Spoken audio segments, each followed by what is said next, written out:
Hello everyone, welcome to solution channel. আজকে আমরা শিখব how to set pass and fail in MX Excel. তার আগে আমাকে একটা কথা বলো, তোমরা কি আমার ভিডিওগুলো বুঝতে পারছো? যদি না বুঝতে পেরে থাকো অবশ্যই কমেন্টে জানিও। এবার আসি কাজে। আমাদেরকে স্টুডেন্ট আইডি দেওয়া রয়েছে, নাম দেওয়া রয়েছে, মার্কস পার্সেন্টেজ দেওয়া রয়েছে।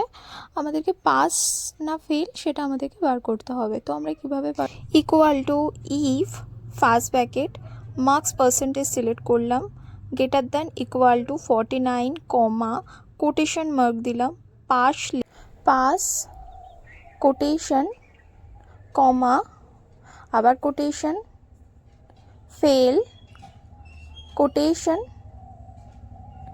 Bracket close, enter.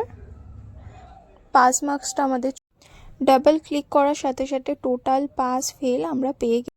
আশা করছি তোমরা বুঝতে পেরেছো। ভিডিওটার যদি ভালো লেগে থাকে অবশ্যই সাবস্ক্রাইব করে রাখো আর বেল আইকনটা ক্লিক করতে ভুলো না। Thanks for watching this video.